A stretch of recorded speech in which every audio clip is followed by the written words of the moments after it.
I've always wanted to know how the knowledge bar works. Now this is Micro Center's specialty area where you can have builds assembled for a fee, you can have PCs diagnosed, you can have data recovered. They do so much back here, and I've just wanted to see the inner workings for a long time. Thankfully today at the Charlotte, North Carolina Micro Center, we've got you covered. This should be a fun one and hopefully very interesting as well. I hope you'll stay with me.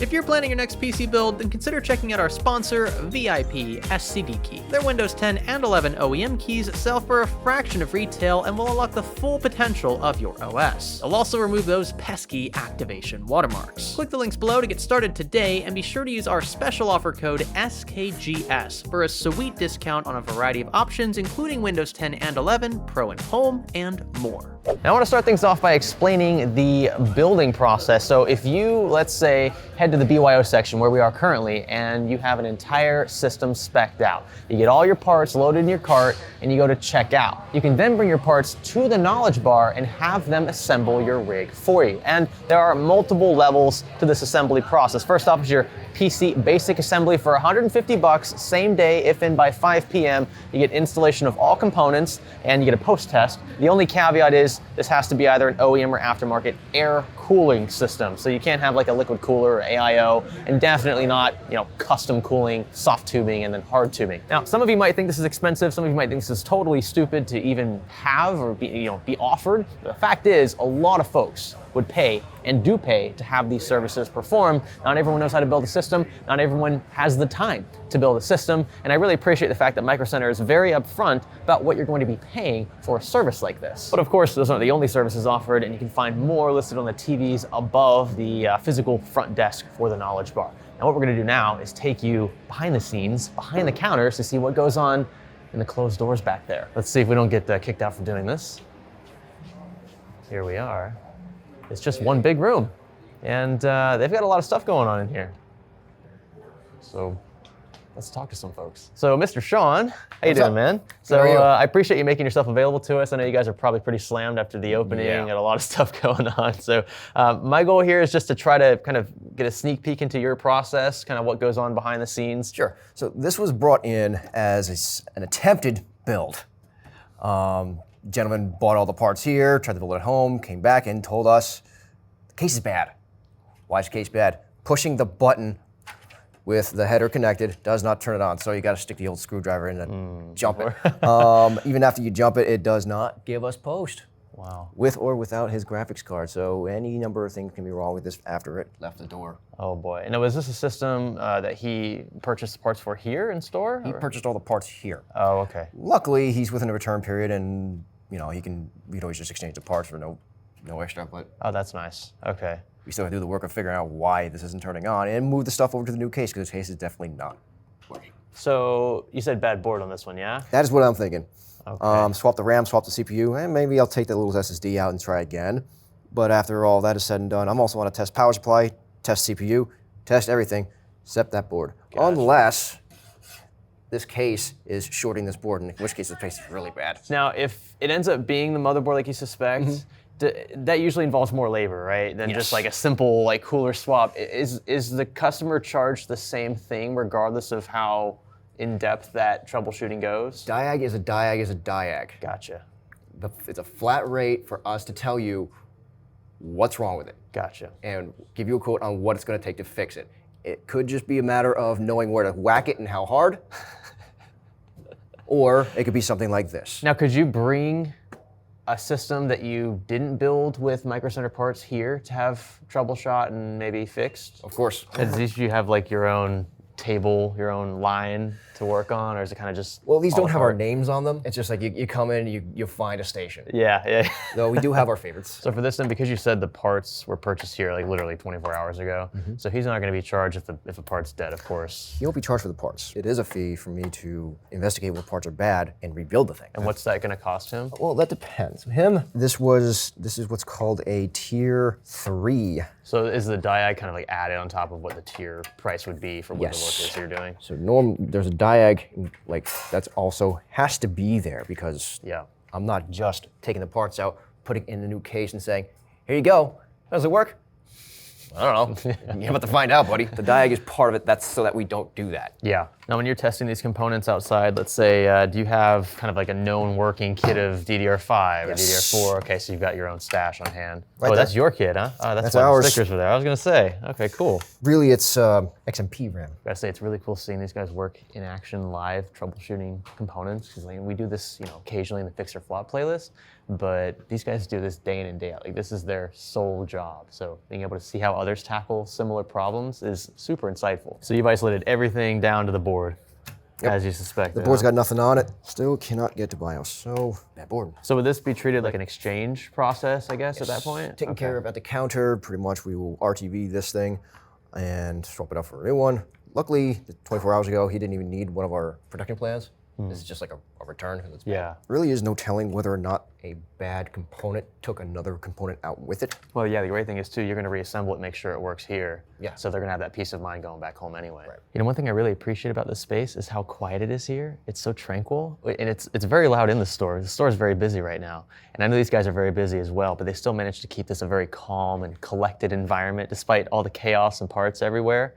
It does really help to have a quiet space to work in, and it's really nice that exists here. Now I've got Zach here. Zach, you are the supervisor, is that That's right? correct. Yeah, I'm the service supervisor. Perfect. I'm basically the back end. Our knowledge manager is more front end stuff, and he does handle some of the more complicated things in terms of inventory adjustment, that kind of stuff. That stuff is still stuff that I do, but I work more with the techs than he would on a normal basis. Gotcha. Now you have a lot of these sort of like cubbies. Now, is this for inventory in and out? So all of this stuff is check-in. We've got the label for it. It's waiting on us to do either a diagnostic or a repair. And then when you get to kind of this area here, this is all ready for pickup. Are you putting this in? No, I have to use the air compressor. Okay. Is it that bad? You take a look at it. These fans are kind of gross. Okay. All right, now Phillips here is going to clean up the system. They actually clean rigs as well. The front of this one is pretty gross. Oh yeah. You'll notice too what he's doing there is he's holding the fan blades as he's blasting the air, and that's to keep the blades from overspooling. This little compressor here definitely puts mine at home to shame. I think I need something like this. So what we've got going here is a backup, correct? Yep, data backup. Cool. From one machine. that that's to the old that? one to the new machine. Gotcha. All right. And you can see there's a lot of files to back up. That desktop is pretty crowded up there. Like, we know that the front of the house, BYO, like a lot of those guys get paid commission. Yeah. But you guys back here, like the unsung heroes that work, behind the scenes, keep things going. Like, how does pay structure work back here? All my technicians are on project pay, so it's a fixed rate plus what they would probably make in commission. But as soon as we get enough business, they go to what's called performance pay. You get paid for every build that you do. You get paid for every diagnostic you do. You get paid for every diagnostic you check in. You get paid for literally everything that you do. Now, Zach, I noticed this machine here doesn't have a monitor associated with it. The monitor is next to it correct. here, this is an Apple machine, I believe. That is an Apple machine. So what's this one for then? So that is our Gilware system. So we contract with a company called Gilware. They are a data retrieval company, much like Drive Savers. This machine hooks up to Gilware servers at their facility I believe in New York. We actually create a ticket with Gilware, plug in a SATA drive. They can see that the drive is connected to the machine without any of our input other than that ticket that we first create. And then they go through a process of trying to get that data off that drive if it's not readable by us. That's something I personally did not know. The Knowledge Bar handles data recovery. Well, maybe not directly themselves, but the service is pretty streamlined. It's like I noticed you've got some Apple stuff, it looks like, iMac Pro, Mac Service Stand. So you mentioned that you do work on Apple devices, and I guess this is just some of the inventory that you have on hand in case, battery replacement or something like that's warranted. Yeah, so this is the more common stuff. Some of the stuff for the older, especially stuff, we'll have to order. Screens, a lot of the times we'll have to order, but batteries we keep in stock for MacBooks. a lot of the times, but we do everything that an Apple store does. So you can literally go on Apple's website and make an appointment with us. It's the same thing as making a Genius Bar. I didn't know that was a thing. That's pretty funny, actually. Yeah. I mean, it's pretty cool. Not gonna lie. Look at that. See, Micro Center does Apple using Knowledge Bar, but really you got a little mini Genius Bar back here Exactly. too. That's awesome. We've got a separate check-in desk, a little lower one, that's for Apple check-ins. So it's like they get their own personalized experience where like they've got. That's perfect for an Apple user. Oh yeah, They gotta feel a little special. Yeah. They get their special attention. Yeah, you know what I mean. That's coming from an Apple user, by the way, viewers. It's okay, just relax. So this side of the store, I believe, is for the stuff that's incoming, right? So has it been fixed yet? Yeah. Okay. And do these tags? I guess you scan these. Maybe they tell you what's wrong, what's reported by the user. That's correct. So when you pull up this little SV number here in our system called Astia, it'll tell you all of the check-in notes. It'll tell you any technician notes, all the information about the customer, how to contact them, any special requests, all that kind of cool stuff. Now, I'm assuming it's a like FIFO-based system, like a first in, first out kind of basis. There's no like paying extra for like expedited service or anything like that. Nope, we don't take bribes, unfortunately. Gotcha. Now there are exceptions. Customer satisfaction stuff does come first. And does it matter which technician gets to it first? Is it kind of just hey, I'm open, let's work on the next system, and it's just whoever picks it up, or? Yeah, so we actually have every day on our schedule, we'll have a role for a technician. It's whichever technician is assigned to say diags, they'll come pick up the first in, and then they'll mark that they're on that, so they get the credit for the labor. So now we stopped by with Nick here, who is actually assembling a rig. So this is going to be a PC build, and since it has an AIO, this is what, a tier 3? Yes, this will be a tier 3. Tier 3, gotcha. Okay. And Nick was just off camera here testing everything out of the case beforehand. One extra thing that they do that I thought was pretty cool was that they actually install Windows, correct? We do. Yes. Yeah, before it's assembled in the case. So they want to make sure everything is working beforehand so that they can minimize downtime having to disassemble if there's a problem once the rig is together. So it's important that they manage their time wisely because they have so much going on at the front desk. Speaking of, let's head back out there. Now, they have a separate build, multiple build stations actually up front as well. Yep. Doesn't really matter what's going on, right? It's just if it happens to go back, it goes back. So what we're supposed to actually do is up front are the diagnostics. So this is that unit that we were dusting out before. So it seemed like they had a bad motherboard and bad power supply. So wow, double whammy. So obviously, yeah, this had some dust. I mean, it wasn't terrible, but it was cool that you cleaned it up for the customer. What if it's really bad? What if you like, cockroaches or whatever else? If we see cockroaches, spiders, anything that shows signs of life, we hands off immediately. We put gloves on, we put it in a plastic bag, and we tell our customers to come pick up their computer. So if you do have something like that, please check it out before bringing it into us. We don't want to touch it, and you don't want to touch it, and we really don't want to touch it.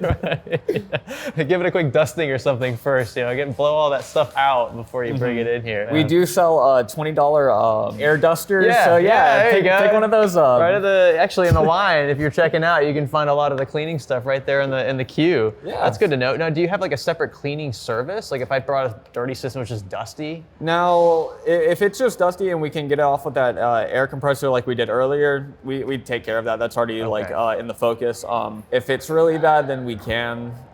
But typically we don't see systems come in that bad. You can see here, Philip found part of the problem with this motherboard. It's got mangled USB, these 2.0 headers, 2 or well, maybe 3.0, but yeah, they don't look right. Another cool area that's technically a part of the knowledge bar is this little kiosk, and you've probably already seen this in our Gear Up playlist of season 3, more specifically here at Charlotte. This is a place where you can bring your own system and hook it up to an HDMI port for this monitor here, and hook it up to power. So you can check to make sure that your system actually posts before you're sent on your way. Now, of course, if you let the knowledge bar actually handle the diagnosis, if they're gonna fix or assemble your rig for you, they're gonna do this. But if you wanted to be hands-on yourself, say you just built a system, maybe you built it in store, maybe you built it right here, and you wanna test it before you drive all the way home, this is a great place to do that. I think this is the only store so far that has this sort of kiosk, and I hope that it has continued in other stores. It came in super handy for us when filming Gear Up, and I have a feeling it'll be the same for others as well. And now we've come full circle. Sean, it looks like you're getting things back together now.